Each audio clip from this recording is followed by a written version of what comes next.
పాపం అంటే ఏంటో, పాపం యొక్క స్వభావం అంటే ఏంటో, పాపం వల్ల వచ్చే ఫలితాలు ఏంటో, పాపం యొక్క స్వభావ లక్షణాలు ఏంటో మనం పూర్తిగా ఆలోచించాం.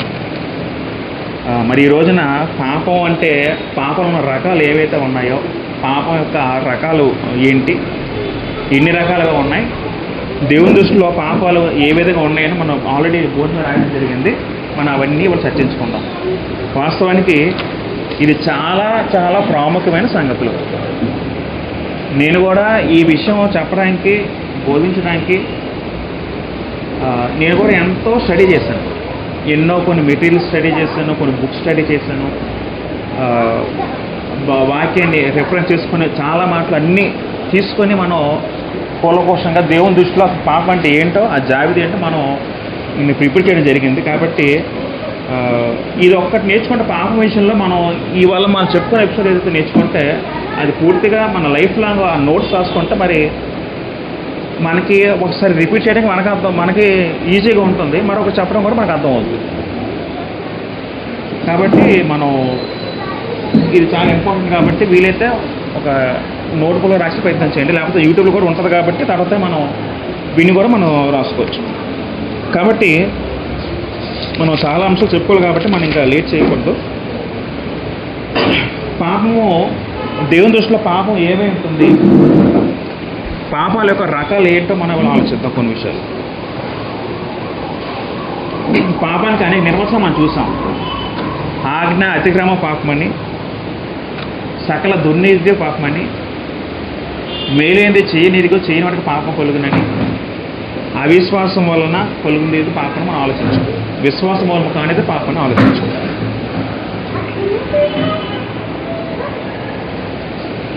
కాబట్టి పాపానికి 6 నిర్వచనాలు చాలా ఉన్నాయి గ్రంథంలో. అవన్నీ కలుపుకుని ఒక పాయింట్ చెప్పగలిగితే దేవుని స్వభావమునకు, దేవుని గుణమునకు, దేవుని చిత్తమునకు విరుద్ధమైన ప్రతి విధమైన వైఖరి, ఆలోచన, కార్యము అని అర్థం వస్తుంది.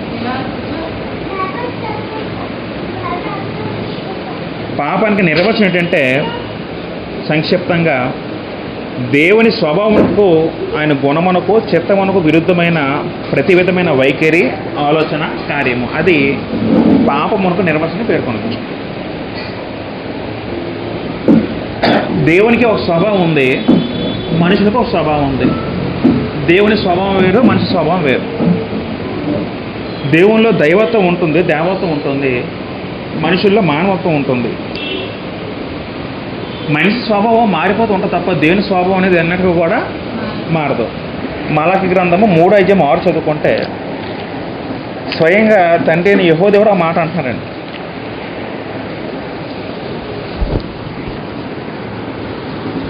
మలాకి గ్రంథం 3:5-6 చదువుకుంటే, యెహోవానైన నేను మార్పు లేని వాడు కనుకనే దేవుడు తను గురించి తను చెప్పుకుంటున్నాడు.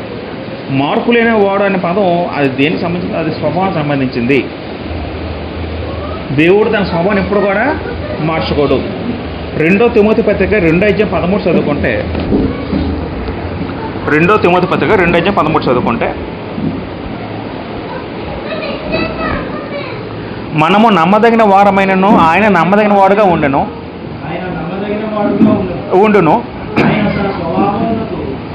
ఆయన తన స్వభావమునకు విరోధంగా ఏదియో చేయలేడు. దేవునికి ఒక స్వభావం ఉంది, దాన్ని దేవ స్వభావం అని పిలిస్తే దేవుడు తన స్వభావం విరుద్ధంగా ఏది కూడా చేయడు. మరి దేవుని స్వభావం ఏమై ఉంది? దేవుని స్వభావ లక్షణాలు ఏమై ఉన్నాయంటే, మొదటగా దేవుడు పరిశుద్ధుడు. దేవుడు లక్షణాలు చాలా ఉన్నాయండి. దేవుడు పరిశుద్ధుడు. ఇంకా చదువుకుంటే దేవుడు కీర్తన 25వ కీర్తన 8వ చదువుకుంటే, 25వ కీర్తన 8వ చదువుకుంటే, యెహోవా ఉత్తముడును యథార్థవంతుడిని అన్నాడు పదం ఉంటుందండి అక్కడ. యెహోవా ఉత్తముడు, ఉత్తముడు అంటే మంచివాడు అని అర్థం వస్తుంది. యథార్థవంతుడు అంటే తన మార్గములలో సరైన వాడు అని అర్థం వస్తుంది. సరైన జీవితం కలిగిన వాడిని యథార్థవంతుడు అంటాం.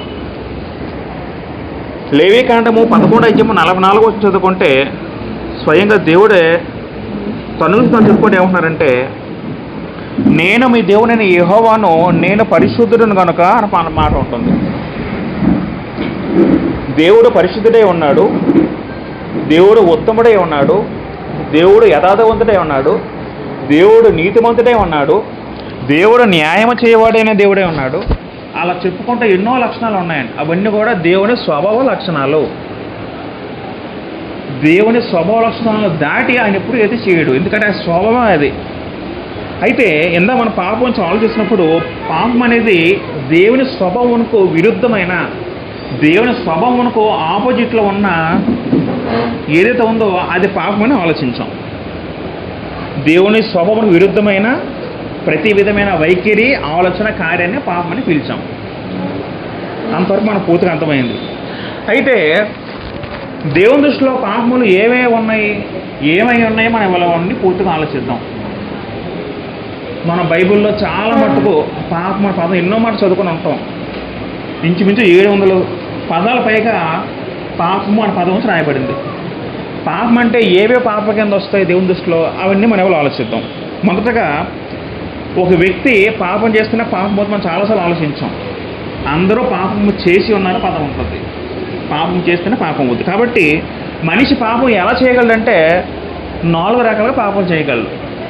ఏ విధంగా అంటే మొదటగా ఆలోచనలు, తలంపుల ద్వారా పాపం చేయగలడు మనిషి. రెండవదిగా మాటల ద్వారా మనిషి పాపం చేయగలడు. మూడవదిగా క్రియలు లేదా కార్యము ద్వారా పాపం చేయగలడు. నాలుగవదిగా చేయవలసిన చేయకపోవడం వల్ల పాపం చేయగలడు. మనిషి పాపాలు ఎలా చేయగలడంటే మొదటగా ఆలోచన, తలంపుల ద్వారా, రెండవదిగా మాటల ద్వారా, మూడవదిగా తన క్రియల ద్వారా, నాలుగవదిగా చేయవలసినవి చేయకపోవడం వల్ల ఒక వ్యక్తి పాపము చేయగలడు.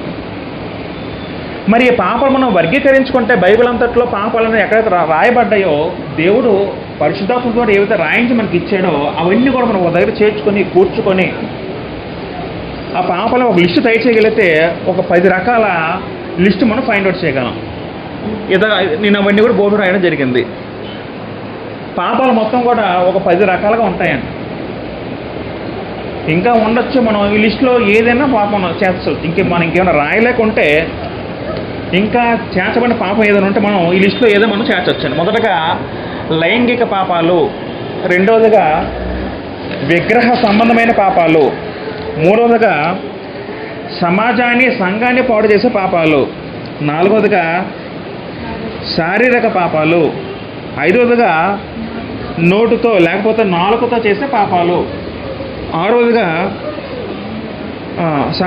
మానవ సంబంధాలను నాశనం చేసే పాపాలు, ఏడవదిగా మోసము చేసే పాపాలు, ఎనిమిదవదిగా హృదయ సంబంధమైన పాపములు, తొమ్మిదవదిగా భక్తిహీనత వల్ల వచ్చే పాపములు, 10వదిగా ఆత్మీయ పాపాలు. ఇవన్నీ కూడా పాపాలు వర్గీకరిస్తే మనం ఒక 10 రకాలుగా, ఒక 10 కేటగిరీ మనం ఇలాగా విభాగించుకోవచ్చు. మనం గతసారి నేను లాస్ట్ ఒక మాట చెప్పడం జరిగింది. గ్రంథంలో కొన్ని పాపముల జాబితాని దేవుడు మనకు రాయించి ఇచ్చాడండి. కొన్ని వచ్చినప్పుడు చెప్పడం జరిగింది. రోమపత్రిక 1వ అధ్యాయము 28 నుంచి 32 వచనాలు, తర్వాత 1 కొరింథీ పత్రిక 6వ అధ్యాయము 9 నుంచి 11, 2వ కొరింథీ పత్రిక 12వ అధ్యాయము 20 నుంచి 21 వచనాలు, గలతీయులకు రాసిన పత్రిక 5వ అధ్యాయము 19 నుంచి 21 వచనాలు, ఎఫెసీ రాసిన పత్రిక 5వ అధ్యాయము 3 నుంచి 5 వచనాలు, కొలసీ పత్రిక 3వ అధ్యాయము 5 నుంచి 9 వచనాలు, 1 తిమోతి పత్రిక 1వ అధ్యాయము 9 నుంచి 10 వచనాలు, మార్కు సువార్త 7వ అధ్యాయం 22, తీతుకు పత్రిక 1వ అధ్యాయం 7వ వచనము, 1 పేతురు పత్రిక 4వ అధ్యాయము 3వ వచనంతో పాటు 4వ అధ్యాయం 15 వచనము, ప్రకటన గ్రంథము 21వ అధ్యాయము 8వ వచనము, ప్రకటన గ్రంథము 22వ అధ్యాయము 15వ వచనము. ఇవన్నీ కూడా ఏవైతే ఉన్నాయో ఒక పాపల లిస్ట్ అంతా ఉంటుందండి. నేను ఆ లిస్ట్ అంతా దగ్గర పేర్చుకొని వాటిలో ఏవైతే ఏ రకంలోకి వస్తాయో అవన్నీ నేను వర్గీకరించి అవన్నీ సెపరేట్ చేసి ఈ లిస్టులో నేను ప్రిపేర్ చేయడం జరిగింది. కాబట్టి ఇంచుమించు మనకి ఒక 12 రెఫరెన్స్లు ఉన్నాయి. ఆ 12 రెఫరెన్స్లో పాపముల జాబితా దేవుడు రాయించి ఇచ్చాడు. కాబట్టి ఆ రిఫరెన్స్ ప్రకారం నేను ఏ కేటగిరీలో ఏ వస్తున్నాయని రాయడం జరిగింది. మనం అవన్నీ నేర్చుకుంటే పాపం అంటే ఏంటో సంపూర్ణంగా మన అందరికీ అర్థమైపోద్ది. పాపం అంటే మన సంపూర్తిగా అర్థమైపోద్ది. కాబట్టి ఇది అందరూ కూడా దయచేసి అందరూ కూడా చాలా శ్రద్ధగా వినాలని మనం ఒకసారి నేను కోరుకుంటున్నాను. మొదటగా రోమపత్రిక మొదటి అధ్యాయం చదువుకుంటే అక్కడ ఆ మాట మనం చదువుకొని మనం ప్రారంభించుకుందాం. రోమపత్రిక మొదటి అధ్యాయము 28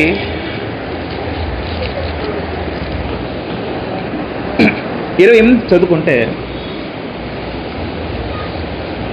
మరియు వారు తన మనస్సులో దేవునికి చోటే నీళ్లకు పోయిరు గనుక చెయ్యరాని కార్యములో చేయుటకు దేవుడు భ్రష్ట మనసును వారికి అప్పగించెను. రోమపత్రిక మొదటి అధ్యాయము అనేది అన్ని జనులు ఏ విధంగా తప్పిపోయారో, ఎస్పెషల్లీ అన్ని జనుల గురించి దేవుడు రాయించిన మాటలు. అన్ని జనులైన మనుషులు దేవుడి నుంచి ఎలా దూరం అయిపోయారో రాస్తూ 29 నుంచి చదువుకుంటే, అట్టివారు సమస్తమైన దుర్నీతి చేతను, దుష్టత్వం చేతను, లోభము చేతను అలాగా చదువుకుంటే 21 చెడ్డ లక్షణాలు ఉంటాయండి. నేను ఇప్పుడు అవన్నీ చెప్పను. మనం ఈ పాపాలు చదువుకున్నప్పుడు ఒక్కొక్క పదం, ఒక్కొక్క వర్డ్ ఎక్కడైతే చెప్పే రిఫరెన్స్లు అవన్నీ కూడా అవన్నీ చెప్పడం జరుగుతుంది. అక్కడ అలా చదువుకుంటే 21 లక్షణాలు ఉంటాయి. అవన్నీ కూడా 32 చదువుకుంటే ఇవన్నీ చెప్పిన తర్వాత పౌలు గారు ఏమంటారంటే, ఇట్టి కార్యములను అభ్యసించేవారు మరణమునకు తగినవారు అను దేవుని న్యాయ విధిని వారు బావుగా ఎరిగి ఉండి పదం వాడతారండి. ఎవరైతే అట్టి కార్యములు చేస్తారో వాళ్ళతో దేవుని తగిన వారట, మరణమునకు తగినవారు అని పౌలు గారు స్పష్టం చేయడం జరిగింది. అంటే అవన్నీ కూడా మరణకరమైన పాపములు.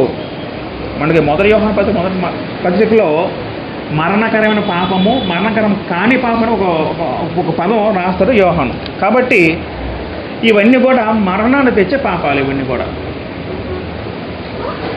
మనం కాబట్టి మొత్తం మీద ఒక 10 రకాలు ఉన్నాయి.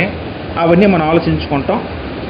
ఇప్పుడు దేవుని దృష్టిలో పాపము చిన్నది పెద్దది అనే తారతమ్యం దేవుని దృష్టిలో ఉందా? లేదు.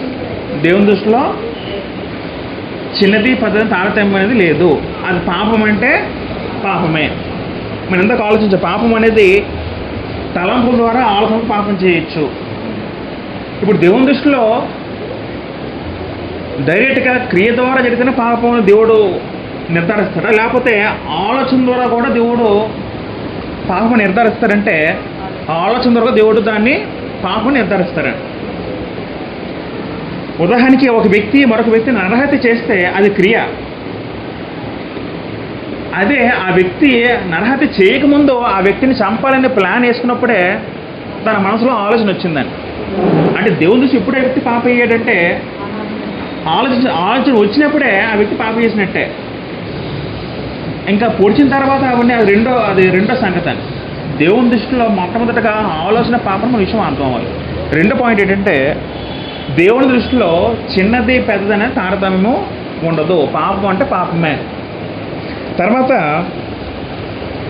గౌరవనీయమైన పాపాలు, అగౌరవనీయమైన పాపాలు అలాంటివి ఏమైనా పాపంలో తేడాలు ఉన్నాయంటే అటువంటి పాపాలు దేవుని దృష్టిలో లేవండి. మనిషి దృష్టిలో రెస్పెక్టబుల్ సిన్స్ అని కొన్ని రకాల పాపాలు ఉంటాయి. ఫర్ ఎగ్జాంపుల్ మీకు అర్థం అవ్వాలంటే, యోహాను సువార్త 8వ అధ్యాయము 3వ వచనం చదువుకుంటే, యోహాను సువార్త 8వ అధ్యాయం 3 చదువుకుంటే, శాస్త్రులు పరిసయ్యులు వ్యభిచారాలు పట్టబడిన స్త్రీని పట్టుకొని వచ్చి ఆమె మధ్యన నిలువబెట్టి, బోధకుడా పట్టబడి ఉన్నది,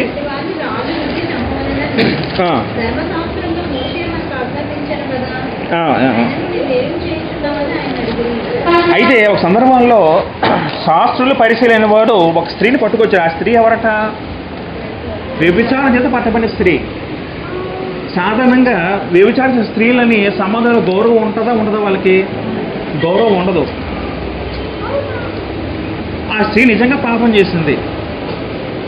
ఆ స్త్రీని పట్టుకొచ్చి శాస్త్రుల పరిశీలన ఏమన్నారంటే, ఈ స్త్రీ పాపం చేస్తుంది కదా, ఏం చేయాలి అడిగినప్పుడు యేసుక్రీస్తు వారు ఏం చెప్పారంటే 7వ మాట చదువుకుంటే,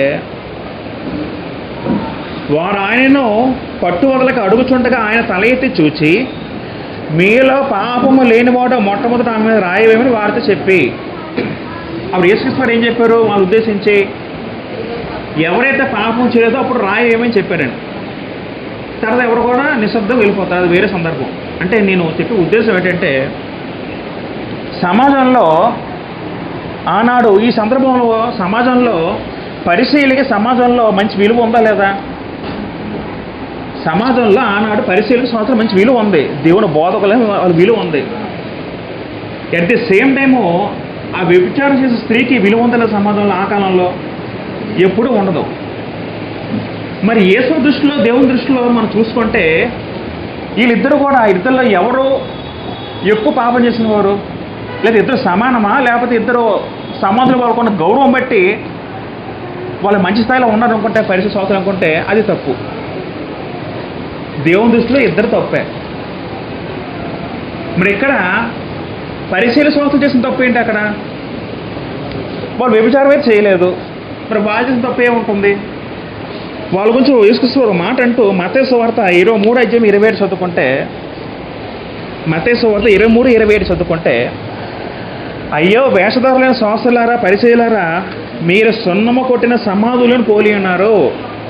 అవి వెలుపల శృంగారముగా అగపడును కానీ లోపన చచ్చిన వారి ఎముకలతోనూ సమస్త కల్మషంతోనూ నిండి ఉన్నదని చెప్పజరిగింది. శాస్త్రులు పరిచయులైన వారు సమస్త కల్మషంతో ఉన్నారు. ఈర్షపడ్డారు, యేసుక్రీస్తుని చూసి అసూయ పడ్డారు. అంటే ఈర్ష అసూయ కూడా అది పాపమే దేవుని దృష్టిలో. ఇప్పుడు దేవుని దృష్టిలో వ్యభిచారం చేత పట్టబడిన స్త్రీ కూడా పాపే. ఎట్ ది సేమ్ టైము ఈర్ష అసూయ భావం కలిగి ఉన్న పరిశీలు శాస్త్రులు కూడా పాపులే. కానీ సమాజంలో ఎవరు గౌరవంగా పిలబడ్డారంటే శాస్త్రులు పిలబడ్డారు. ఎందుకంటే వాళ్ళ ఒక అసూయ కల్మషం లోకం తెలియకపోవచ్చు, బయటికి రాకపోవచ్చు. వ్యభిచార సంబంధ కార్యక్రమాలు బయటికి కనబడదు కాబట్టి ఈవెన్ పాపంలో సమాజం తీర్చారు. కాబట్టి దేవుని దృష్టిలో లెక్క వేరేగా ఉంటుంది, మనిషి దృష్టిలో లెక్క వేరేగా ఉంటుంది. తర్వాత ప్రకటన గ్రంథం చదువుకున్నప్పుడు 3:17 చదువుకుంటే లౌదే సంఘానికి ప్రభువారు లేఖ రాస్తూ లౌదే సంఘాన్ని యేసుక్రీస్తు వారు తిట్టడం జరుగుతుందని సంఘాన్ని ఉద్దేశిస్తూ కొన్ని మాటలు మనం చదువుకుంటే, ప్రకటన గ్రంథము 3:17 చదువుకుంటే, నీవు దౌర్భాగ్యుడువు, దిక్కుమాలవాడువు అలా చెప్పుకుంటూ వస్తూ దిగంబడి ఉన్నవని ఎరుగక నేను ధనవంతుడను ధనవృద్ధి చేసుకుని ఉన్నానని నాకేమీ కొదలు చెప్పుకుంటున్నామంటాడు. ఆ సందర్భంలో లౌదీక సంఘానికి ప్రభు రాస్తున్నప్పుడు లౌదీక అనే సంఘము ఆనాడు సమాజంలో చాలా డబ్బున్న వ్యక్తులు. లౌదీక ఉన్న క్రీస్తు సంఘ సభ్యులు. వాళ్ళ సమాజంలో డబ్బున్నవారు, పేరుగాంచిన వారు, పలుకుబడి ఉన్నవారు. అది సమాజపరంగా. కానీ దేవుని దృష్టి వాళ్ళు ఎలా ఉన్నారు ఆత్మీయ స్థితిలో? అక్కడ ప్రభు మెచ్చుకున్నట్టు తిడుతున్నారు సంఘాన్ని. అక్కడ తిట్టారు. అక్కడ అవన్నీ తిట్లే కదా, అవన్నీ చాలా భయంకర తిట్లు. దిక్కుమాలవాడు, దౌర్భాగ్యం, అవన్నీ చాలా భయంకర తిట్లు. అంటే వాళ్ళకి ఆత్మీయ స్థితిని బట్టి ప్రభు కూడా తిట్టడం జరుగుతుందండి. కాబట్టి మన సమాజ దృష్టిలో చూసే మనుషుల యొక్క పాపాలు ఒక రకంగా మనం ఎంచుకుంటే దేవుని దృష్టిలో ఎంచే పాపాలు అనేవి సెపరేట్గా ఉంటాయి. అంటే మనుషుల దృష్టి దేవుని దృష్టి ఒకటి కాదు. తర్వాత ఒక పాపము భయంకరమైనది, ఒక పాపము తక్కువ, అలాంటి తారతమ్యంలో దేవుడికి ఉన్నాయంటే అవి కూడా దేవునికి లేవు. పాపం అంటే పాపమే. ఫర్ ఎగ్జాంపుల్ ఒక మాట చదువుకుంటే 1 పేతురు పత్రిక 4:15 చదువుకుంటే, 1 పేతురు పత్రిక 4:15 చదువుకుంటే, మీరు ఎవడైనాను నరహంతకుడుగా కానీ, దొంగగా కానీ, దుర్మార్గుడుగా కానీ బాధ అనుభవింపతగదని చెప్పడం జరుగుతుందని. అక్కడ పేతురు గారు సంఘానికి రాస్తే ఏమన్నారండి? క్రైస్తవులు మీరు ఎలా ఉండకూడదని చెప్తున్నారు. అక్కడ నరహంతలుగా ఉండకూడదు. నరహంతకు అర్థం ఏంటి?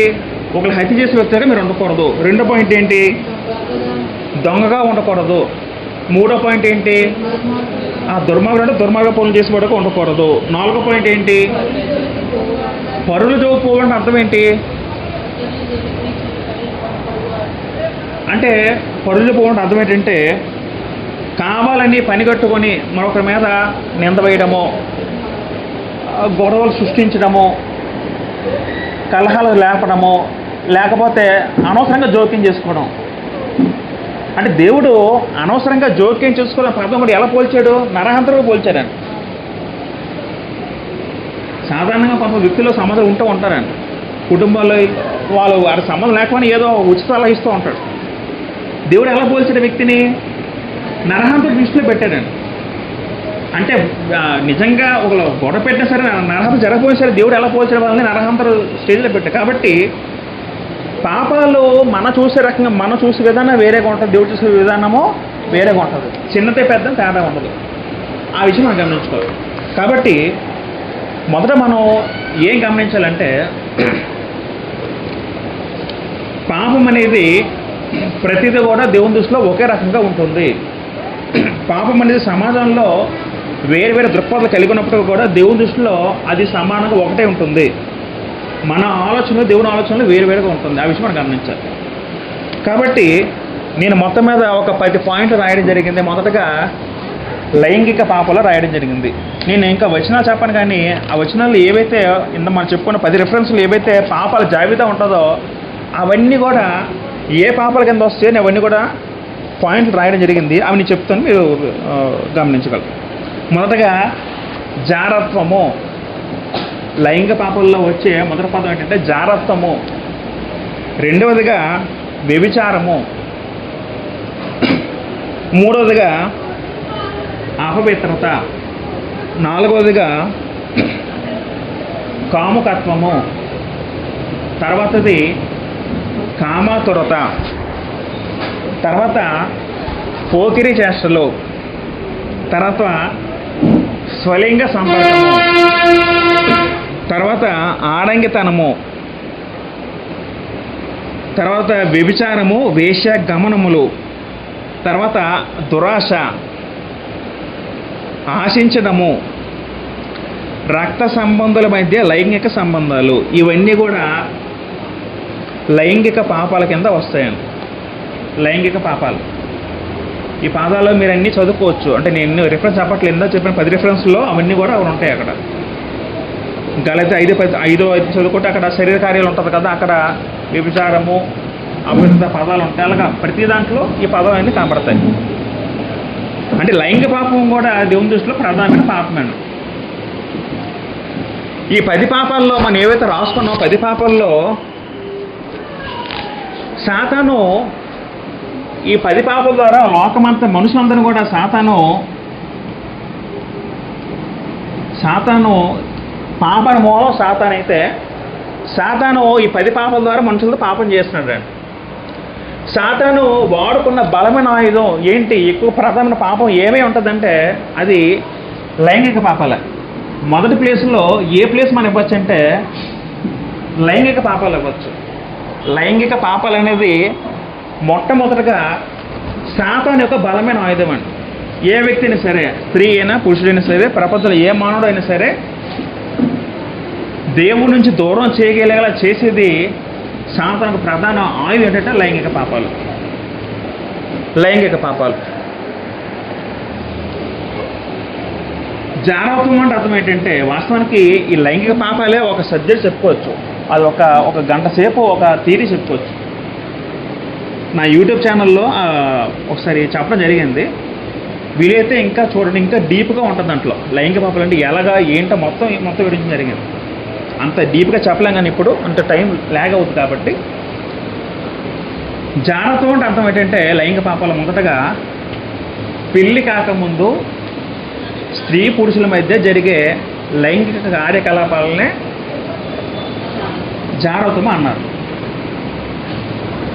వ్యభిచారం అంటే అర్థం ఏంటంటే పెళ్ళి అయిన తర్వాత పెట్టుకున్న అక్రమ లైంగిక సంబంధాలని వ్యభిచారం అన్నారండి. స్వలింగ సంపర్కం అంటే హోమోసెక్సువల్స్ కానీ లేదా లెస్బినిజం అవన్నీ కూడా లైంగిక పాపాల కింద వస్తుంది. ఇవన్నీ ఎవరు కూడా సిగ్గుపడాల్సిన పనిట్లేదు, ఇవన్నీ లోపల జరుగుతున్నవే. కొన్ని దేశాల్లో చట్టబద్ధం చేసింది లైంగిక సంపర్కాన్ని, హోమోసెక్సువల్స్ కొన్ని దేశాల్లో ఇది తప్పేం కాదు అని చట్టబద్ధం చేసిందండి. దేవుని చట్టం వేరే ఉంది, లోకం చట్టం వేరేగా ఉంది. తర్వాత ఆడంగతనం అనే పదం ఉంటుంది, మొదటి కొరింథీ పత్రికలో మాట ఉంటుంది. అక్కడ పురుష సంయోగుల పదంతో పాటు మొదటి కొరింథీ 6 అధ్యాయం చదువుకుంటే ఆడంగతనము గలవారు పదం ఉంటుంది. ఆడతనం అర్థం ఏంటంటే కొంతమంది పురుషుడు స్త్రీగా మారడం, ఇవన్నీ లోకల్లో ఉన్నాయి, ఇవన్నీ సమాజం జరుగుతున్నవే. ఎందుకు మాత్రం స్త్రీగా అంటే వాడికి కొంతమంది బై బర్త్ హిజ్రాలుగా పుడతారు. అది కాకుండా కొంతమంది స్త్రీల వేషం వేసుకుని స్త్రీలుగా మారుతూ ఉంటారు. కొంతమంది అది విపరీతం, అది విపరీత బుద్ధులు అవన్నీ కూడా. తర్వాత కాముకత్వము, కామకత్వం అంటే అర్థం ఏంటంటే ఒక మోహపు చూపు. యేసుక్రీస్తు చెప్పినట్టు మోహపు చూపు. ఒక పురుషుడైనా స్త్రీ అయినా తన మనసులో బలంగా కోరుకోవడం, ఒక స్త్రీతో సాంగత్యం చేయాలని ఒక బలంగా కోరుకోవడం. తర్వాత రక్త సంబంధుల మధ్య లైంగిక సంబంధాలు. దేవుడు ధర్మశాస్త్రం ఇవ్వక ముందు లోకంలో ఇటువంటి సాంప్రదాయాలు జరుగుతూ ఉంటాయి, రక్త సంబంధం వివాహాలు జరుగుతూ ఉండేవి. కానీ దేవుడు ధర్మశాస్త్రం ఇచ్చిన తర్వాత అది కట్టుదిట్టం చేశారంట. రక్త సంబంధుల మధ్య లైంగిక సంబంధం ఎప్పుడు కూడా ఉండకూడదు. దురాశ, ఆశించడము, ఇవన్నీ కూడా ఇప్పుడు లోకంలో ఎస్పెషల్లీ యువకులు ఎక్కువ మంది లవ్ అని పేరుతో చేసే కామవాంఛ తీర్చుకోవడం, ఇవన్నీ కూడా దురాశ కింద వస్తాయి. ఇవన్నీ కూడా లైంగిక పాప సంబంధించిన ఇవన్నీ కూడా. లోకంలో ఒక చట్టం ఉంది, దేవునిలో ఒక చట్టం ఉంది. ప్రతి వ్యక్తి కూడా లోకం చట్టం కాకుండా మొదటగా దేవుని చట్టం అనుసరించాలని. లోక చట్టంలో కూడా ఇప్పుడు కొన్ని మాటలు మనం వింటూ ఉంటాం సమాజంలో. ఒక స్త్రీ ఇష్టపడితే ఎవరినైనా ఒక వ్యక్తితో ఉండొచ్చట. కానీ దేవుని చట్టం ఏం చెప్తుంది? లైంగిక సంబంధం అనేది కేవలము భార్యాభర్తల మధ్య ఉండాలి, వారిద్దరి మధ్యన జరిగే ఒక పవిత్రమైన కార్యం తప్ప మరొక వ్యక్తికి చోటు లేదని చెప్పడం జరిగింది. పెళ్లి కాక ముందు కూడా స్త్రీ పురుషులు ఎలా ఉండాలంటే తమ పవిత్రతను కాపాడుకుంటూ రావాలని. పెళ్ళైన తర్వాత ఏం చేయాలంటే స్త్రీ అయితే తన భర్తతో, భర్త అయితే తన భార్యతో ఆ పవిత్రతను కొనసాగిస్తూ దేవునిలో ప్రభువునందు జరగాలి. మనకు తెలుసు వివాహం అన్ని విషయాల్లో ఘనమైంది. దాని తర్వాత ఒక మాట ఉంటుంది, ఏంటి ఆ మాట ఎక్కువ మంది చదవండి. పానుపు నిష్కలంషంగా ఉండాలన్న పదం వాడు. పానుపు అంటే అర్థం ఏంటంటే అది లైంగిక సంబంధం ఉద్దేశం రాయబడిన మాట.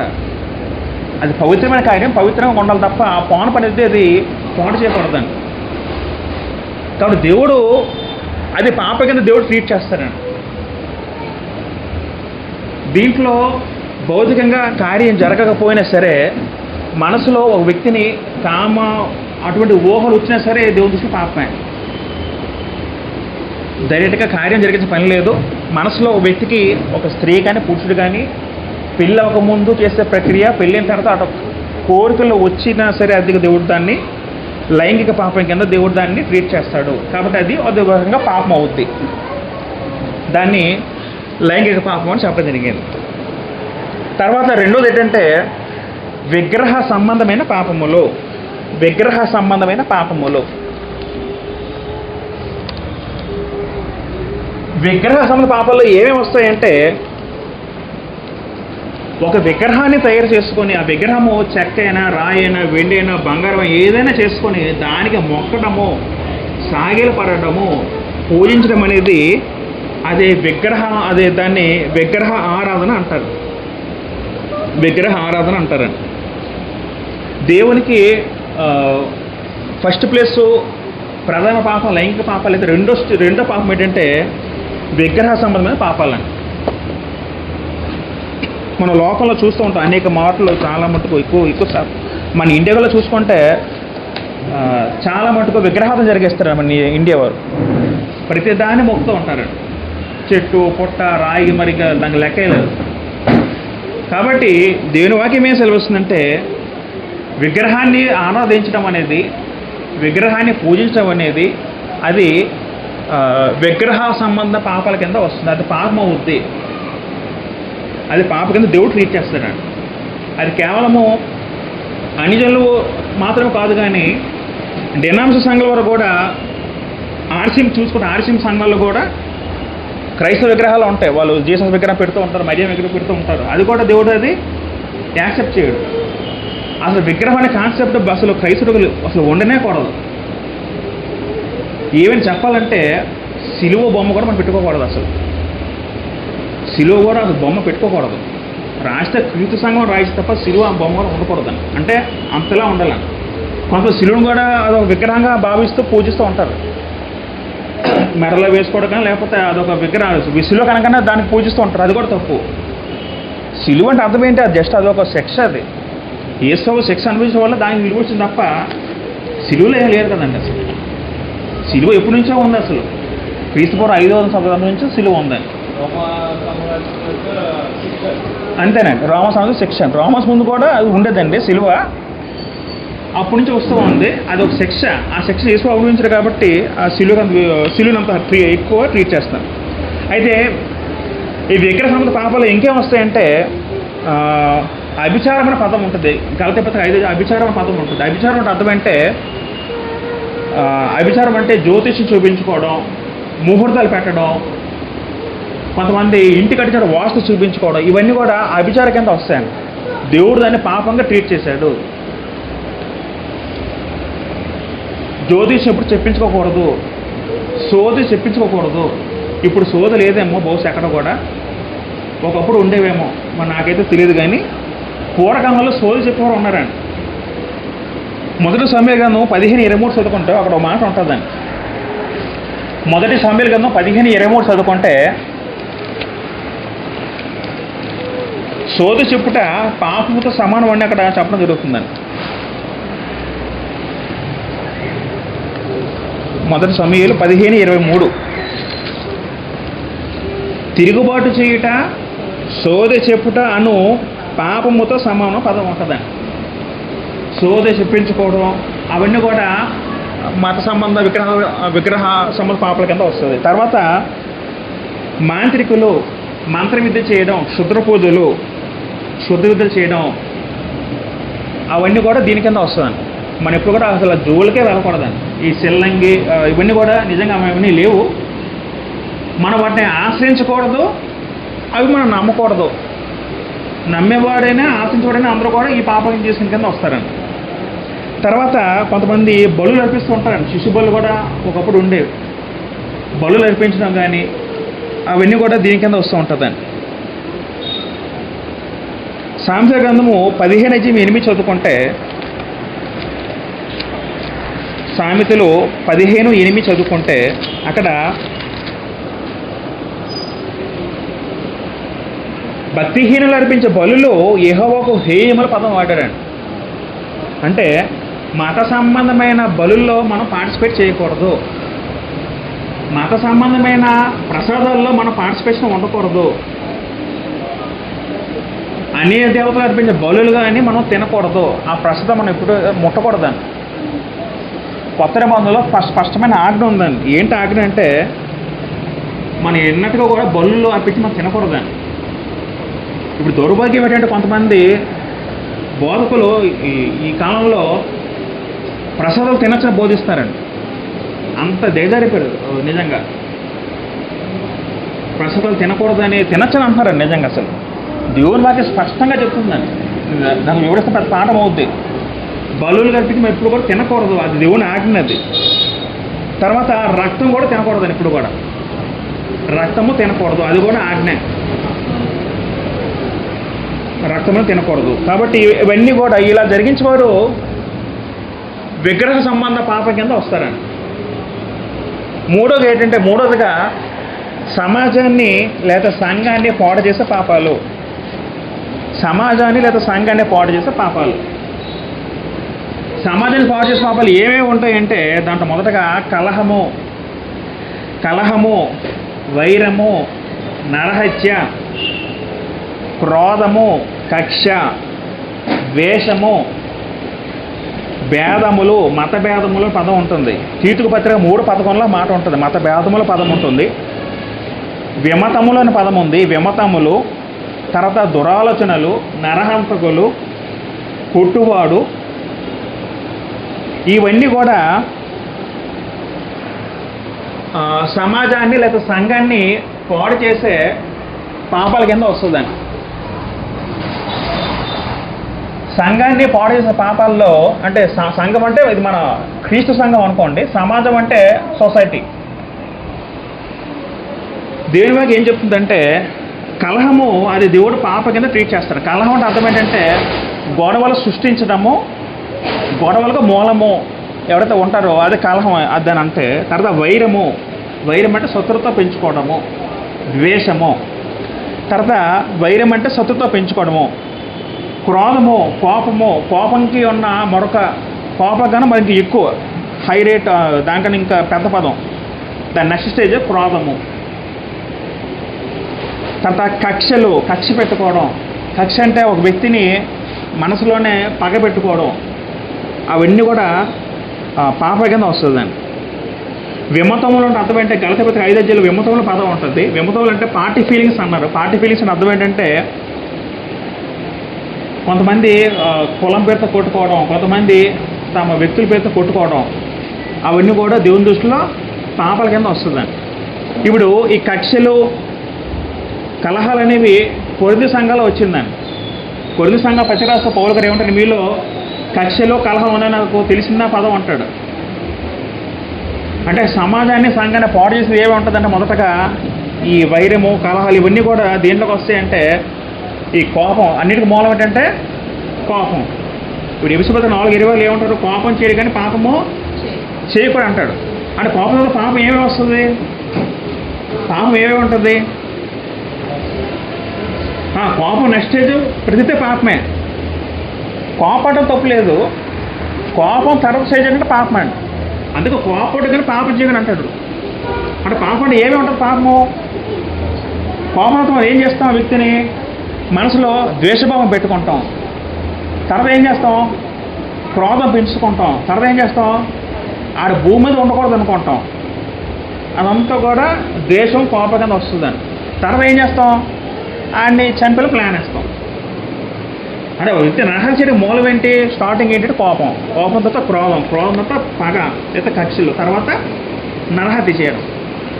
కానీ దేవుని దృష్టిలో ఇవన్నీ కూడా పాపాలే. ఒక వ్యక్తి చంపాల్సిన పని లేదండి. మనసులో ఆడు చచ్చిపోతే బాగుండాలి మనసులో కోరుకున్నా సరే పాపం అయిపోద్ది, పాపం అయిపోద్ది. కాబట్టి అవన్నీ కూడా సమాజాన్ని లేదా సంఘాన్ని పాడు చేసే పాపాలండి. తర్వాత 4వ పాయింట్ ఏంటంటే శారీరక పాపాలు. శారీరక పాపాలు, శారీరక పాపాలు అంటే ఏం వస్తాయి దాంట్లో మనం ఆలోచించగలిగితే 2 తిమోతి పత్రిక 3:3 చదువుకుంటే అక్కడ మాట ఉంటుందండి. 2 తిమోతి పత్రిక 3:3 చదువుకుంటే ఒక పదం ఉంటుంది అక్కడ.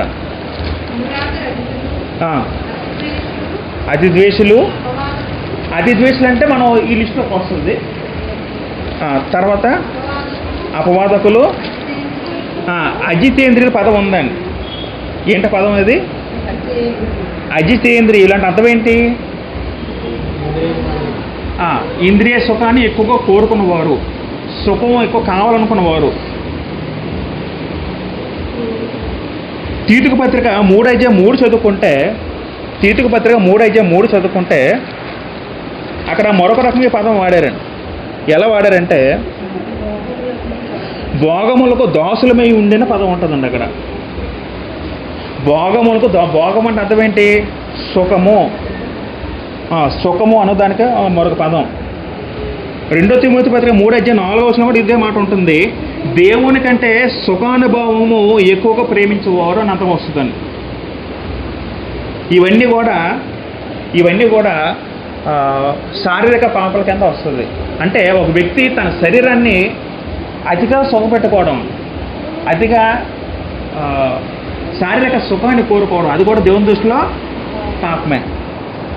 ఒక ఉపమానం చదువుకున్నప్పుడు ధనవంతుల సందర్భం చదువుకుంటే ధనవంతులు ఏం చేస్తారట, అదొకటి ఉంటుంది. ధనవంతుల సందర్భంలో ప్రతిదినము సుఖపడుచుండేవాడు అని పదం ఉంటుంది. అంటే మనకి ఏమవుతుందంటే ఏ వ్యక్తి కూడా ఎక్కువ తన శరీరం సుఖపెట్టుకోకూడదట. ఎందుకు సుఖపెట్టుకోకూడదంటే అలా చేసుకుంటే ఆ వ్యక్తికి దేవుడు గుర్తు వస్తాడు, ఆ వ్యక్తికి దేవుడు గుర్తురాడండి. ఇప్పుడు ప్రపంచంలో చాలా డబ్బులు వ్యక్తులు వాళ్ళు ఏం చేస్తారంటే చాలా ఒక లగ్జరీస్ లైఫ్ వాళ్ళు కొనసాగిస్తూ ఉంటారండి, హ్యాపీగా లైఫ్ లీడ్ చేస్తుంటారు. కానీ వాళ్ళు ఎవరున్నారో వాళ్ళు దేవుడు ఉండడు తప్ప సాతాను ఉంటాడండి. ఎందుకంటే శారీరక సుఖం గలవాడు దేవుణ్ణి మర్చిపోయే స్థితిలో ఉంటాడు. కాబట్టి దేవుడు దాన్ని కూడా పాపం కింద ఇచ్చారండి. శారీరక పాపంలో మనం అది చేర్చచ్చు. ఇంకా ఆ లిస్టులో ఇంకేం వస్తాయంటే అల్లరితో కూడిన ఆటపాటలు, అది కూడా శారీరక పాపాల కింద వస్తుందండి. అల్లరితో కూడిన ఆటపాటలు. మరొక మాట కూడా పదం ఏమొస్తుందంటే రోమపత్రిక 1:5లో చెడ్డవాటిని కల్పించుకోవడం అని పదం ఉంటుంది. ఆ పదం కూడా ఈ లిస్టు మనం చేర్చచ్చు. చెడ్డవాటిని కల్పించేవారు ఆ మాట ఒకసారి చూస్తే రోమపత్రిక 1వ అధ్యాయంలో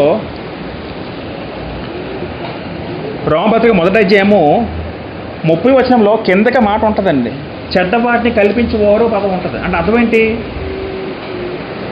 ఒక వ్యక్తి తన సుఖ ఆసక్తిని సంతృప్తిపరచుకోవడానికి ఎన్నుకున్న పాపపు మార్గాలు దాన్ని ఏమన్నారు, చెడ్డవాటిని కల్పించుకోవడం.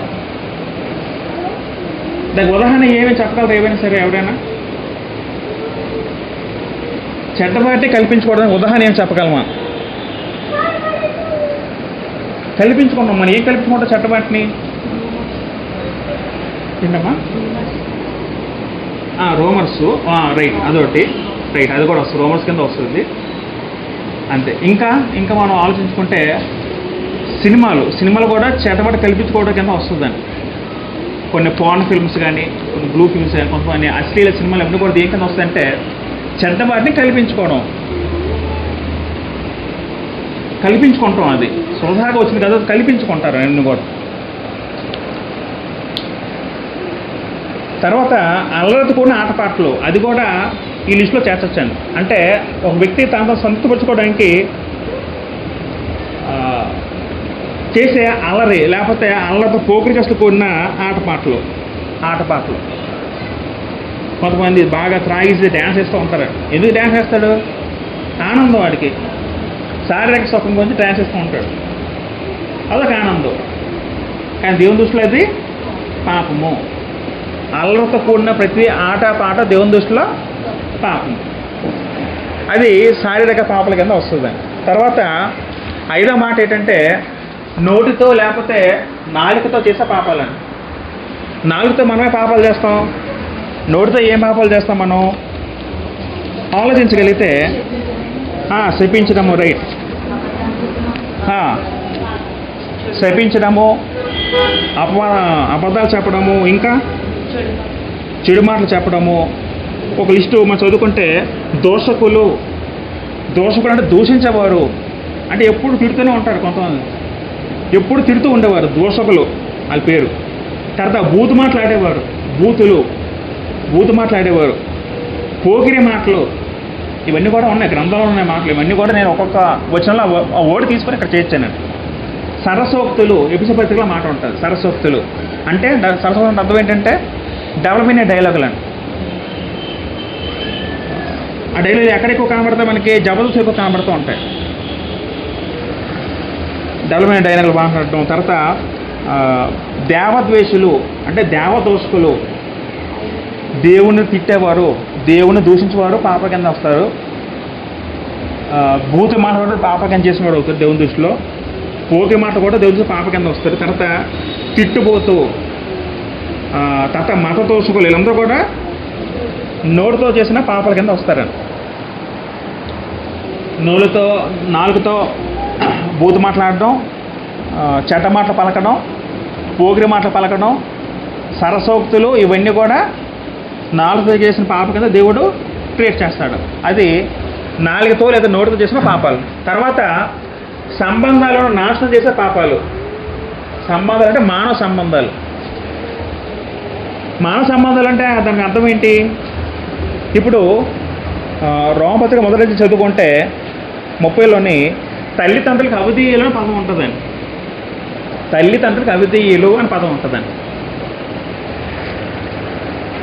ఆ సంబంధాల్లో ఏవే పాపాలు లిస్ట్ వస్తాయి? మొదటగా తల్లిదండ్రులకు అవిధేయుల పదం వస్తుంది. తర్వాత మాతృహంతకులు అని పదం ఉందండి. ఎక్కడుందో పదం? ఆ పదం ఎక్కడ చదివారా? మాతృహంతకులు. అది బహుశా మొదటి తిమోతి కానీ లేదా తీతుకులో ఆ మాట ఉంటుంది.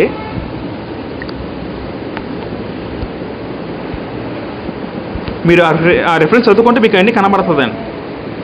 మొదటి తిమోతి పత్రిక 1:9 మాట ఉంటుందండి. మొదటి తిమోతి 1:9 మాతృహంతకుల పదం ఉంటుందండి. మాతృహంతకులు, పితృహంతకులు, నరహంతకులు అవసరం లేదు. అంటే ఈ కేటగిరీలో వచ్చేవి ఏంటంటే పాపాలు తల్లిదండ్రులకు అవిధేయులు అంటే అర్థం ఏంటంటే తల్లిదండ్రులను అగౌరవపరిచేవారు, తల్లిదండ్రులను దూషించేవారు, తల్లిదండ్రుల మాటలు పెడచెవిన పెట్టేవారు. దేవుడు దాన్ని కూడా పాపమే ట్రీట్ చేశాడండి. దేవుని దృష్టిలో అది కూడా పాపమే. తల్లిదండ్రులని ఒక సందర్భంలో యేసువారు ఏమంటారంటే తల్లిని దూషించేవాడిని రాళ్ళతో కొట్టి చంపాలి కదా అని దాంట్లో రాయబడి ఉంది కదా పదం వాడతారండి. తల్లిదండ్రులు దూషించే వ్యక్తులు కూడా దేవుడు అది పెద్ద పాపంగా ట్రీట్ చేస్తారండి. మాతృహంతకులు ఈ కాలంలో మళ్ళీ చూస్తున్నాం. తల్లిదండ్రులు కొట్టడం, చంపేసే వాళ్ళు కూడా లోపల ఉన్నారు లేదా? ఉన్నారు. ఒకసారి ఏదో ఒక వాట్సాప్ వీడియో నా వరకు వచ్చింది. ఆ వీడియోలో ఒక కొడుకు కోడలు కొడుకు తన తల్లిని కొడేస్తున్నాడు. చాలా ముసలివాడు. అది చూస్తే ఎంత భయంకరంగా ఒక కొడుకు నిద్రపట్ల నాకు నిజంగా. కోడలు కొడుకు కలిసి ఒక తల్లిని కొడుతున్నారు. చాలా భయంకరంగా కొడుతున్నారు. కొట్టేవాళ్ళు ఉన్నారు, చంపేవాళ్ళు ఉన్నారు. ఎవరు అడిగినా అడగకపోయినా సరే దేవుని దృష్టిలో అది మహాపాపం. ఇక్కడ తప్పించుకోవచ్చు కానీ దేవుని దృష్టి తప్పించుకోవాలండి. ఎవడైనా సరే ఏ వ్యక్తి సరే పాపం చేసి ఇక్కడ తప్పించుకోవచ్చు, ఈ చట్టం తప్పించుకోవచ్చు. కానీ అక్కడ తీర్పరి ఉన్నాడు, అక్కడ తీర్పించుకోవడం ఉన్నాడు, అక్కడ న్యాయాధిపతి ఉన్నాడు. కానీ ఆ న్యాయాధిపతి ఎవడు కూడా తప్పించుకోలేడండి. కాబట్టి తల్లిదండ్రులు అగౌరవపరిచేవారు, వాళ్ళకి అవిధేయంగా జీవించేవాడు, వాళ్ళని దూషించేవారు, వాళ్ళని చంపాలనుకున్నవారు, చంపేవాళ్ళు అందరూ కూడా ఈ లిస్టులోకి వస్తారండి. తర్వాత భార్య విషయంలో కూడా దేవుడు మాట చెప్పాడండి. మలకి గ్రంథము 2:16 చదువుకుంటే, మలకి గ్రంథము 2:16 చదువుకుంటే భార్యను పరిత్యజించుట నాకు అసహ్యమైన క్రియని చెప్పడం జరుగుతుందండి. మలకి గ్రంథము భార్యను పరిత్యజించుట నాకు అసహ్యమైన క్రియని చెప్పడం జరుగుతుంది దేవుడు. నిజంగా ఈ కాలంలో విడాకులు జరుగుతున్నాయి. కానీ విడాకులు ఇచ్చే వ్యక్తికి కోర్టు ఆర్డర్ ఇచ్చి మీరు విడాకులు తీసుకున్నామంటే కోర్టు చెప్పినప్పుడు కూడా దేవుడు దాన్ని అంగీకరించడండి. డైవర్స్ అనేది దేవుని దృష్టిలో చాలా హేయమైన క్రియను దేవుడు వాక్యం చేసాల్సి వస్తుంది. దేవుడు చెప్తున్నాడు భార్యని విడనాడకూడదు. భార్య ఏం చేయాలి? భార్య కూడా భర్తను విడనాడకూడదు. అందుకే పౌలు ఏమంటాడు మొదటి కొరింథీ పత్రికలో, నువ్వు పెళ్లి చేసుకోకపోతే పెళ్లి చేసుకుని ఉండు, బాగానే ఉంటుంది. చేసుకున్న తర్వాత నువ్వు భర్తని విడనాడకూడదు. అక్కడ ఇద్దరికి హెచ్చరికలు ఉంటాయండి అక్కడ భార్య భర్తకు కూడా. కాబట్టి మానవ సంబంధాల్లో పాపాలు ఏంటంటే భార్య విడనాడటం కూడా దేవుడు పాపంగా ట్రీట్ చేస్తాడండి. తర్వాత బహుభార్యత్వం కూడా దేవుడు పాపంగా ట్రీట్ చేస్తాడు. ఇప్పుడు కొత్త నిబంధనలో ఎవరైతే ఇద్దరు పెళ్ళిళ్ళు చేసుకుంటాడో ఆ వ్యక్తిని దేవుడు దాన్ని అంగీకరించడండి. అది కూడా పాప కింద ట్రీట్ అవుతుందండి. భార్య బతికొండగా మరొకరు పెళ్లి చేసుకోవడం కానీ, లేదా భార్య బతికొండ మరొకరు అక్రమ సంబంధం పెట్టుకుండా దేవుడు దాన్ని పాపంగా ట్రీట్ చేస్తాడండి. తర్వాత దీంట్లో అనురాగ రహితులు అని పదం ఉందండి. అది కూడా దీనిలో వస్తుంది. అనురాగ రహితులు రోమపత్రిక 1:1 మాట ఉంటుందండి. తర్వాత నిర్దయులు అని పదం ఉంటుందండి. అనురాగ రహితులు అంటే అర్థం ఏంటంటే తన సొంత అక్క చెల్లెలను, సొంత అన్నదమ్ములను పట్టించుకోకపోవడం, వాళ్ళని పరామర్శించకపోవడం, వాళ్ళని కష్టాలు ఉంటే ఆశ్రయించకపోవడం, సహాయం చేయకపోవడం అనే దాన్ని కూడా దేవుడు పాపంగా ట్రీట్ చేస్తారండి.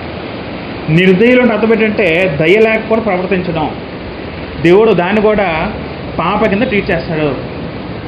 మన మన సొంత అక్కచెల్లి అన్నదమ్ముల కష్టాల్లో ఉంటే నువ్వు చూసి చూడటం ఉంటే మటుకు దేవుడు దాన్ని యాక్సెప్ట్ చేయడు. అది దాని పాపను ట్రీట్ చేస్తాడండి దేవుడు దాన్ని. అది మానవ సంబంధాలను నాశనం చేసే పాపాల్లో ఆ లిస్టులో అవన్నీ వస్తాయండి. తర్వాత మోసం చేసే పాపాల్లో ఒక వ్యక్తిని మనం మోసం చేసే పాపాలు ఒక కేటగిరీ ఎంచుకుంటే దాంట్లో కొన్ని మాటలు ఉన్నాయి. ఏంటంటే కొన్ని మాటలు మనం చదువుకున్నప్పుడు మోసము, ద్రోహము, తర్వాత అబద్ధికులు, తర్వాత అంటే ఒక వ్యక్తిని మోసం చేయడం అంటే ఒక వ్యక్తిని మోసం చేసేవాడు కూడా దేవుని దృష్టిలో పాపే అవుతాడని గ్రంథం మనకు సెలవిస్తుంది. ఒక వ్యక్తిని ఎలా మోసం చేయగలం మనం? ఇప్పుడు ఉదాహరణగా ఒక వ్యాపారస్తుడు అమ్మేవాడు ఎలా మోసం చేయగలడు? వ్యక్తిని అబద్ధం చెప్పి నమ్మించి మోసం ఎక్కువ అమ్మగలడు. ఒక 100 రూపాయలు వస్తే ఆడు ఏం చేస్తాడు? 2 రోజులు అమ్ముతాడు. అది మోసం కాదా? మోసమే. ఆ మోసాన్ని కొన్ని వ్యక్తి గ్రహించలేకపోవచ్చు, కానీ దేవుడు దాన్ని గ్రహిస్తారు లేదా? దేవుడు గ్రహిస్తాడండి.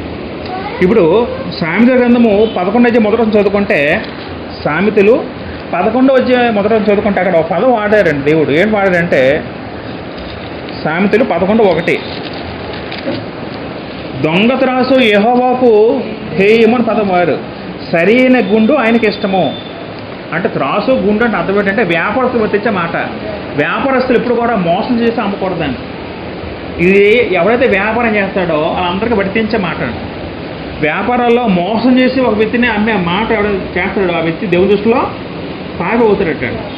దొంగ త్రాసు అంటే దొంగ త్రాసుని కొంతమంది ఎక్కువ బరువు అంటే తక్కువ వెయిట్ చూపించి అమ్మే వాళ్ళందరూ కూడా వాళ్ళకి వర్తించే మాటలన్నీ కూడా. కాబట్టి అబద్ధికులు అంటే అబద్ధాలు చెప్పి కొంతమంది మరో వ్యక్తిని మోసగించడం, అబద్ధాలు చెప్పి మరొక వ్యక్తిని తన స్వలాభం గురించి మరొక వ్యక్తిని మోసం చేయడం. తర్వాత నిరపరాధుల్ని ఏదో అబద్ధం చెప్పి ముంచేయడం, నిరపరాధుల్ని అబద్ధాలు చెప్పి ముంచేయడం, అందరూ కూడా ఈ లిస్టులోకి వస్తారండి. పరుల జోలికి పోవడం ఎంత మనం ఆలోచించాం.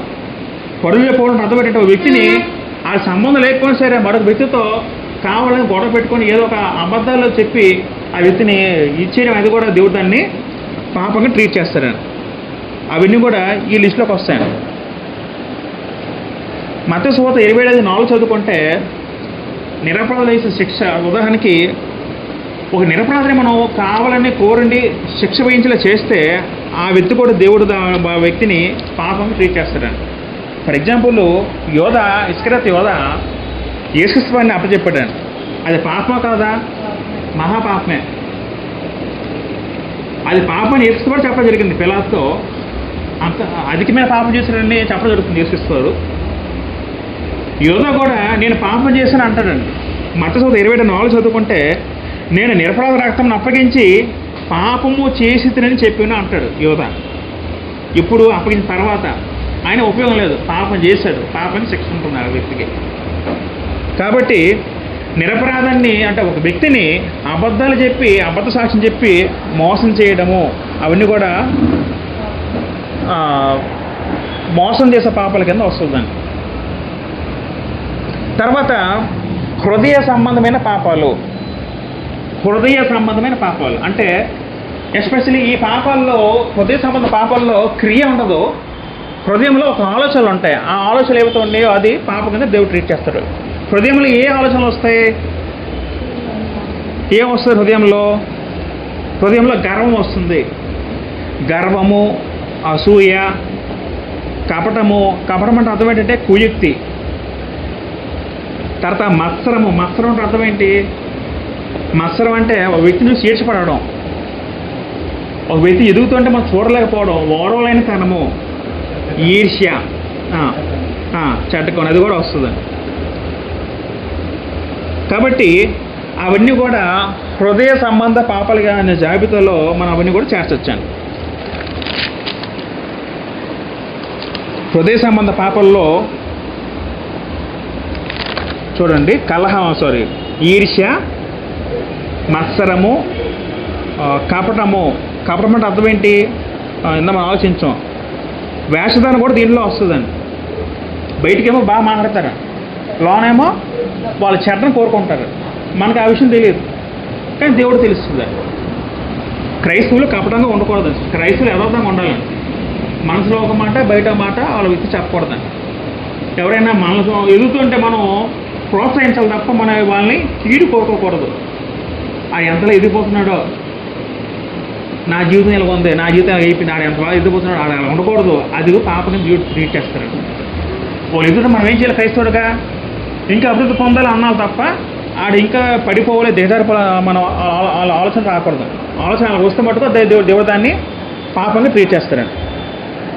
అది హృదయ సంబంధ పాపాల కింద వస్తుందండి. తర్వాత భక్తిహీనత వల్ల వచ్చే పాపాలు. భక్తిహీనత వల్ల వచ్చే పాపాలు మనం గ్రంథాలు చదువుకున్నప్పుడు కొన్ని పాపాలు ఉంటాయండి. ఫర్ ఎగ్జాంపుల్ అహంకారులు, మనం కొన్ని మాట చదువుకుంటాం. అహంకారులు అంటే, అహంకారం అంటే అర్థం ఏంటంటే తను తాను హెచ్చించుకోవడము. బింకములాడువారు పదం ఉంది రోమపత్రికలో. బింకలాడు అంటే అర్థం ఏంటి? బింకములాడువారు అంటే గొప్పలు చెప్పుకోవడం, గొప్పలు చెప్పుకోవడం బింకములాడువారు అంటే. తర్వాత ఉప్పొంగడము, ఉప్పొంగుట. ఉప్పొంగుట అంటే అర్థం ఏంటంటే ఇవన్నీ కూడా ఒక వ్యక్తి అహాన్ని గర్వాన్ని సూచించే మాటలు, గర్వపు మాటలు, అహంభావము, ఇవన్నీ కూడా భక్తిహీనత ఉన్న పాపాల కింద వస్తుందండి. ఎప్పుడు కూడా ఎవరు కూడా ఎప్పుడు కూడా గర్వించకూడదు. నాశనం ముందు ఏం నడుస్తుందట? గర్వం నడుస్తుందండి. గర్వం అనేది దేవునికి విరోధమైన పాపము. సాతాను ఎలాగ విరోధమైన దేవుడికి? గర్వం వల్ల.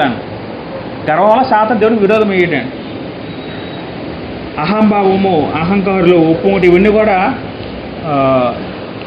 భక్తిహీనత వల్ల వచ్చే పాపల్లో మనం ఇవన్నీ కూడా చేర్చొచ్చాం.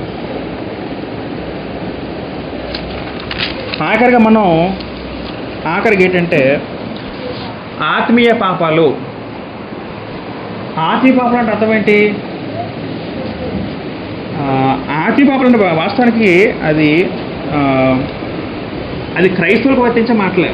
క్రైస్తవులు కూడా పాపాలు చేస్తారు. ఆ పాపలు మనం ఈ లిస్టులో మనం చేర్చొచ్చాను. ఫర్ ఎగ్జాంపుల్ 2 తిమోతి పత్రిక 3:5 చదువుకుంటే, 2 తిమోతి 3:5 చదువుకుంటే ఒక మాట ఉందండి అక్కడ. ఏంటి ఆ మాట అంటే, పైకి భక్తి గలవారి వారి వలె ఉండి దాని శక్తిని ఆశ్రయించిన వారిని ఉందిరో పదం ఉందండి.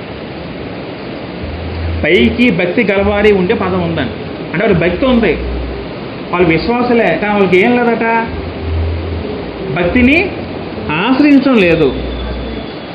భక్తి ఉండడం వేరు, భక్తిని ఆశ్రయించడం వేరు. అంటే అర్థం ఏంటి? దేవుడు ఉండడం నమ్ముతున్నాం వ్యక్తి, మనం ఉన్నాం, దేవుడు ఉండడం నమ్ముతాం, సంఘానికి వస్తాం, కానీ మన దేవుడి మీద ఆధారపడము, మనుషుల మీద ఆధారపడతాం. తర్వాత మరొక మాట చదువుకుంటే అవిశ్వాసము కూడా దీంట్లోకి వస్తుంది. విశ్వాసం లేకుండా ఉండడం. రోమపత్రిక 14:23 చదువుకుంటే,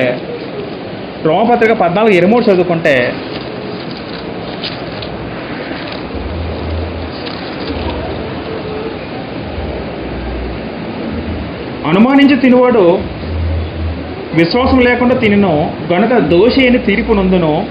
విశ్వాస మూలము కానిదేదో అది పాపము. విశ్వాసం లేకుండా ప్రార్థించడము, విశ్వాసం లేకుండా దేవునికి ఇష్టం ఉండడము అసాధ్యం. దేవుడు ఇష్టం ఉండదాన్ని దేవుడు దాన్ని పాపంగా ట్రీట్ చేస్తాడని. దాంట్లో వచ్చి మరొక పాపం ఏంటంటే సనుక్కోవడం. అంటే అర్థం ఏంటి? ఇప్పుడు ఇశ్రాయేలు ఐగుప్తు వచ్చిన తర్వాత ఏం చేశారు? అరణ్యంలో సనుక్కొని వాళ్ళందరూ ఏమో సంహరించిపోయారండి. మొదటి కొరింథీ పత్రిక 10:10 చదువుకుంటే ఆ మాట ఉంటుందండి. మొదటి కొరింథీ పత్రిక 10:10 చదువుకుంటే అక్కడ పౌలు అంటారండి. ఏంటో మాట అంటారంటే, మీరు సనుగకుడి, వారిలో కొందరు సనిగి సంహారకం చేత నశించి. ఎవరంటే వారంటే వాళ్ళు ఇశ్రాయేలీయులు అండి. ఆ ముందు వచ్చిన మాట ఉంటుంది, మన ప్రభువుని శోధింపగా ఉందము, వారిలో కొందరు శోధించి సర్పవాళ్ళు నశించారని ఒక మాట ఉంటుంది. ఇశ్రాయేలు ముందు మాట్లాడుతూ సనుక్కునే పదం. సనుక్కోవడం అర్థం ఏంటి? కంప్లైంట్ చేయడం, లేదా వాళ్ళు ఎప్పుడు కూడా దేవుడి మీద తిరుగుబాటు చేయడం. వాళ్ళు ఎప్పుడు కూడా ఏవైతే కూడా క్రైస్తవ మనం ఎప్పుడు కూడా దేవుని ఎదురు తిరుగుబాటు చేయకూడదు, లేకపోతే దేవుని శోధించకూడదండి. దేవుడు నాకు ఎలా చేశాడు, దేవుడు నాకు అన్యాయం చేశాడు, ఎప్పుడు ఆ మాట ఎప్పుడు మనం అనకూడదు. ఆ మాట అంటే దేవుని చూస్తే పాపం వద్దండి ఆ మాట. అసలు అంత భక్తుడైన యోబే ఏమైనా మాట అన్నాడు, ఒక్క మాటనే అన్నాడా? 10 మంది పిల్లలు చనిపోయారు, ఆస్తి పోయింది. నిజంగా ప్రపంచంలో అది చాలా అతిపెద్ద బాధలో అది పెద్ద బాధ అండి. అంత బాధ ఉంది. యోబు కూడా ఒక మాట కూడా అనలేదండి. ఎందుకు అనలేదంటే తన దేవుని విలువ తెలుసు కాబట్టి మాట అనలేదండి. కానీ మనం ఏం చేస్తాం, చిన్న కష్టమో బాధ రాగానే వెంటనే దేవుడు దూషించేస్తాం, వెంటనే సొన్నుకుంటాం. దేవుడు ఇలా చేశాడు, దేవుడు నాకు అన్యాయం చేసిన అనుకుంటాం. ఎప్పుడు కూడా మాట ఎప్పుడు కూడా క్రైస్తవులు పలకూడదు. ఎందుకంటే అలా చేసుకున్నవారు అది పాప కింద అవుద్దని. తర్వాత కృతజ్ఞత లేనివారు, దేవుని మేలు పొందు కూడా కృతజ్ఞత చెప్పలేని వారు, కృతజ్ఞతలు తెలియని వారు కూడా దేవుడు ఈ పాప కింద పోల్చారండి. కృతజ్ఞత లేని వారు కూడా పాప కింద వస్తారు. తర్వాత పిరికివారు అనే పదం ఉంటుంది. కన్నడగంలో 21 చదువుకుంటే పిరికివారు అగ్నిగుండ పాలు పొందే పదం ఉంటుంది. పిరికివారు అంటే అర్థం ఏంటంటే అది క్రైస్తులకు వర్తిస్తుంది, క్రైస్తులు కాని కూడా వర్తిస్తుందండి. క్రైస్తులకు ఎలా వర్తిస్తుంది అంటే దేవుని ఆశ్రయించి దేవుని తోడును కూడా ప్రతిదానికి భయపడిపోవడం, చావుకు భయపడడం, మనుషులకు భయపడడం, అది పిరికి వారికి ఎంత దేవుడు ట్రీట్ చేస్తారని. మరి లోకంలో వ్యక్తి ఎలా వర్తిస్తుంది అంటే ప్రతి చిన్న సమస్య భయపడిపోయి ఆత్మహత్య చేసుకోవడం, ఆత్మహత్య వ్యక్తులు కూడా దేవుడు దాన్ని పాపంగా ఎంచుతారని. ఆ చేసుకునే వ్యక్తి ఇక్కడ చచ్చిపోతే నేను సమస్య క్లియర్ అయిపోతాం అనుకుంటాడు, కానీ కొత్త సమస్య స్టార్ట్ అవుద్ది అక్కడ దేవుని చట్టంలో. అది పాప కింద ట్రీట్ అవుద్ది ఆత్మహత్య చేసుకోవడం. కాబట్టి అది ఆ లిస్టులోకి వస్తుందండి.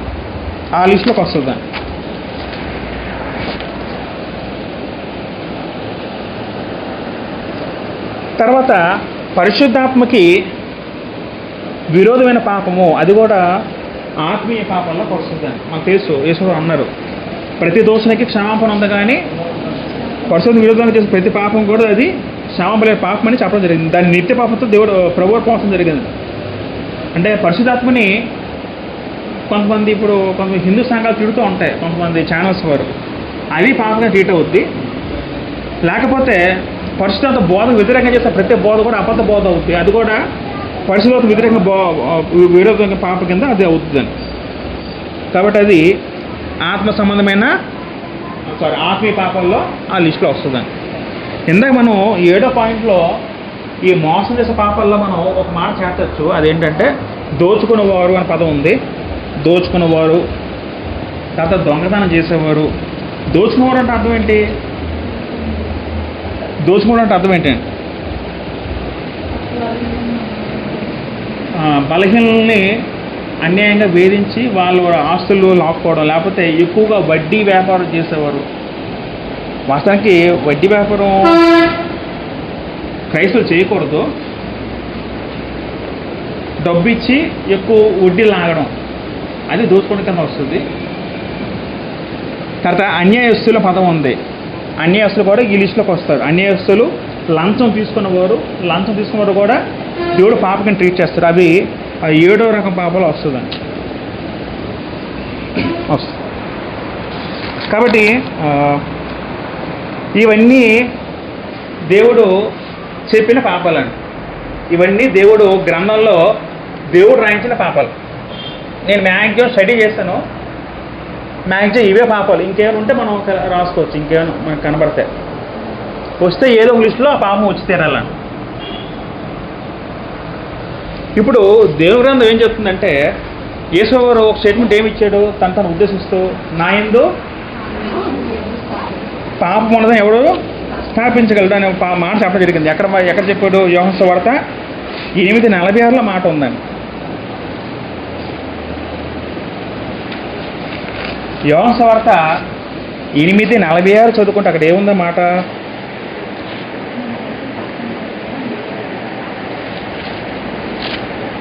నా యందు పాపం ఉన్నదని మీలో ఎవడు స్థాపించును అన్నారండి. అంటే పాపం అంటే ఇవి పాపాలండి. మనం ఒక మాట చదువుతున్నాం, కానీ ఆ పాపాల్లో ఇవన్నీ వస్తాయండి. అంటే అర్థం ఏంటి? ఇవన్నీ పాపాలు. ఇప్పుడు మనందరూ కూడా పాపం ఏదో ఒక పాపం చేసే ఉంటాం. చేయకుండా ఉన్నాం మనం ఎవరైనా?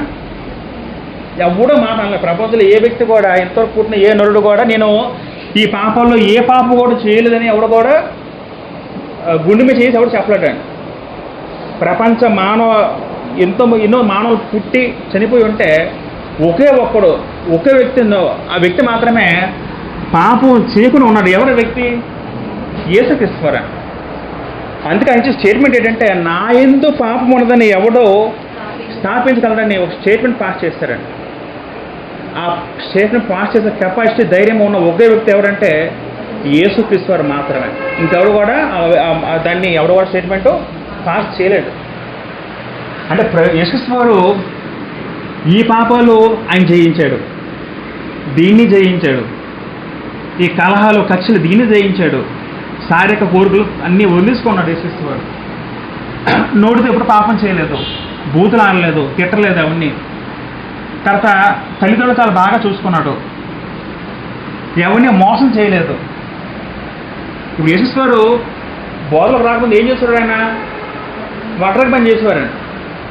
అంటే వృత్తిలో కూడా ఆయన ఎంత కూలితే అంత తీసుకునేవాడేమో. ఒక 100 కూలి 100 తీసుకున్నాడు తప్ప ఎక్కువ తీసుకున్నాడు కాదు. అంటే అలా అర్థం చేసుకోవాలి ఆయన విషయానికి వస్తే. ఇప్పుడు మనం ఏం చేస్తాం, కొంతమంది కూలి పనులు ఏం చేస్తారు, వాళ్ళు ఎక్కువ డబ్బులు డిమాండ్ చేస్తారు. అంత పని ఉండకపోయినా ఎక్కువ డబ్బులు డిమాండ్ చేస్తారు. అది కూడా మోసం చేయడం కదా. తర్వాత ఈశ్వరుడు హృదయంలో ఎప్పుడు ఎటువంటి చట్టతలంపు రాలేదు. తర్వాత పట్టిన వల్ల అది కూడా ఆ పాపం కూడా ఈశ్వరుడు చేయలేదు. తర్వాత ఆత్మపూర్వక ఈశ్వరుడు ఎప్పుడు కూడా చేయలేదు. అంటే ఇవన్నీ కూడా ఈశ్వరుడు పాపం జయించారంటే ఇవన్నీ కూడా ఏ పాపం కూడా ఈశ్వరుడు వారు తన లైఫ్లో చేయలేదు అని అర్థం చేసుకోవాలి. పాపం చేయదంటే ఒక పదం, ఒక వర్డ్ కాదండి, ఇంత ఉందండి. ఇప్పుడు మనం ఆలోచిస్తే అసలు నిజంగా ఆ వ్యక్తి అసలు ఎలా ఉన్నాడు భూమి మీద, ఇవన్నీ చేయకుండా ఎలా జీవించాడు, ఎంత అసాధ్యం ఆలోచించండి. మనం ఎక్కడ ఒకటి తప్పిపోతూ ఉంటాం. ఎవరైనా సరే, నాకు కొన్ని బలహీనతలు ఉన్నాయి, మీకు కొన్ని బలహీనతలు ఉండవచ్చు, ఎక్కడ ఒకటి తప్పిపోతే. కానీ యేసుక్రీస్తు వారు 33 సంవత్సరాల కాలంలో ఎప్పుడు కూడా ఒక్క పాపం కూడా చేయకుండా జీవించారు. అలాగని ఆయనకి ఏమైనా స్పెషల్గా దేవుడు బాడీ స్పెషల్ డిజైన్ చేశారంటే, మనలాంటి శరీరం ఆయనకు ఉందని, స్పెషల్ క్వాలిటీస్ బాడీ ఎవరికి కూడా యేసుక్రీస్తు లేదని. హెబ్రీ పత్రిక ఆ మాట కన్ఫర్మ్ చేస్తే ఏమంటారంటే, హెబ్రీ పత్రిక 4:15 చదువుకుంటే, హెబ్రీ పత్రిక 4:15 చదువుకుంటే అక్కడ ఆ మాట ఉంటుందండి. మన ప్రధాన యాజకుడు మన బలహీనతలు యందు మనతో సహనభము లేనివాడు కాడు, కానీ సమస్త విషయములలో మన వలన శోధించబడినను ఆయన పాపము లేనివాడిగా ఉండెను. ఆయన సమస్త విషయంలో శోధించబడ్డాడు. ఎవరు శోధించబడ్డారు? ప్రభు శోధించబడ్డారు. మనలా శోధించబడ్డారు. ఆయన ఎక్సెప్షన్ ఏం కాదు. మనకి ఏ విధంగా శోధనలు వస్తాయో, మనకి ఏ విధంగా సాతాను ప్రేరేపిస్తాడో, ప్రభు అని కూడా సాతాను ప్రేరేపించాడు జీవితాంతం. ఎక్కడ పడకూడదు సాతాను చూశాడండి. అమ్మాయిల ద్వారా ఫస్ట్ లైంగికంగా వాడు ప్రేరేపించుంటాడు, ప్రభు తప్పించుకుంటాడు. తర్వాత విగ్రహ సంబంధ పాపాలు, తర్వాత మిగతా అన్ని పాపాలు అన్ని చేసిన తర్వాత సాతాను ఆడవాడు చేతులు ఇచ్చాడు. నా వల్ల కాదు, అది యేసుక్రీస్తు మాత్రమే సాధ్యమైంది పాపాన్ని జయించడం. అలాగే ఆయనకి స్పెషల్ బాడీ ఏం లేదండి. మనలాంటి శరీరం, మనలాంటి హార్మోన్స్, మనలాంటి భావోద్వేగాలు ఆయనగా ఉన్నాయి. కానీ పాపం జయించిన వ్యక్తి ఒకే వ్యక్తి, ఆయన ఎవరంటే స్వయంగా యేసుక్రీస్తు వారు అండి. యేసుక్రీస్తు వారు. కాబట్టి ఇవన్నీ కూడా దేవుని దృష్టిలో ఇవన్నీ కూడా పాప కింద ట్రీట్ చేయబడుతుందండి. ఇవన్నీ కూడా దేవుని దృష్టిలో పాపమై ఉన్నారు. ఇది మీ అందరికీ అర్థమైంది కదండి, ఏమైనా డౌట్ లేదు కదా. బహుశా మీరు కూడా భవిష్యత్తులో మీరు మరొక చెప్పేవారుగా మీరు ఉండాలి. మీరు సేవకులుగా, స్త్రీలు కానీ పురుషులుగా మారితే మీరు కూడా మరొక వ్యక్తికి చెప్పేవారుగా ఉండాలండి. ఎందుకంటే చాలా ఇంపార్టెంట్ సబ్జెక్ట్ కాబట్టి. అంటే దేవుని దృష్టిలో ఇవన్నీ పాపాలే.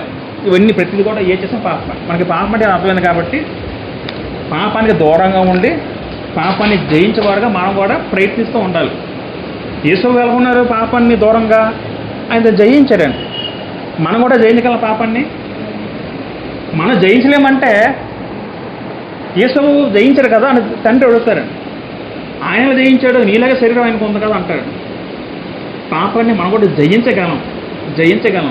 పౌలు ఏం చెప్పాడు? నేను క్రీస్తుని పోలి నడుచుచున్నాను అంటాడు. అది చిన్న మాట కాదు. అంటే అర్థం ఏంటంటే క్రీస్తే అంటే నేనే క్రీస్తులాగా ఉన్నాను అంటాడు భూమి మీద. కాబట్టి పాపం మనం జైనిక స్థితిలో ప్రతి క్రైస్తవులు ఉండాలి. అంటే అది చేసే ముందు మన పాపం అంటే అర్థం ఇవి. కాబట్టి ఇవి పాపం అంటే మనం అవంతా కూడా లిస్ట్ అని మరొకసారి మనం ఇంటికెళ్ళి మరొకసారి ఇంకెప్పుడైనా చదువుకుంటే మనకి ఒక అవగాహన వచ్చేస్తుంది. కాబట్టి మనం ఏది పాపము కాదో మనకు అర్థమైపోతుంది. లోకంలో మన అలవాట్లు ఏమేమి ఉన్నాయి, మన ప్రవర్తన ఎలాగ ఉంది, దాంట్లో పాపం ఏమైనా ఉందా మనం పరిశీలించుకొని అది విడిచిపెట్టి ముందుకెళ్తే అదే నిజమైన క్రైస్తవ జీవితం. దేవుడు రాసిన పాపాలు ఒక తరం కాదు, ప్రతి తరానికి సూట్ అయ్యే పాపాలు దాంట్లో ఉంటాయండి. ఇప్పుడు ఏ పాపం మనం ఈ లిస్టు మనం చేర్చొచ్చండి. ఉదాహరణకి సినిమాలు అనేవి అప్పుడు కొన్న బైబిల్లో అప్పుడు లేవండి. ఆ కాలంలో సినిమాలు ఈ పెద్ద వచ్చాయి కదండి. కానీ మనం ఏదో సరే ఏ క్రియ సరే అది పాపం కాదు మనం అర్థం చేసుకోవచ్చు గ్రంథం పరంగా. కాబట్టి ఇవన్నీ మనం చూసుకొని మన ఆత్మీయ జీవితాన్ని సరి చేసుకుంటూ యేసుక్రీస్తు వాళ్ళే పౌలు గారి వాళ్ళే మనం పాపం జయిస్తూ ఉంటే మనం కూడా చనిపోయిన తర్వాత పరిశుద్ధుడిగా నిత్యజీవం సంపాదించే భాగ్యం దేవుడు మనందరికీ కూడా అనుగ్రహిస్తారని దేవుని వాక్యం మనకి సెలవిస్తుంది. నాకు ఈ అవకాశం ఇచ్చిన సోదరు మోహన్ గారికి సంఘం రక్షిస్తారని నాక వందనాలు తీసుకున్నాను. అందరికీ వందనాలు.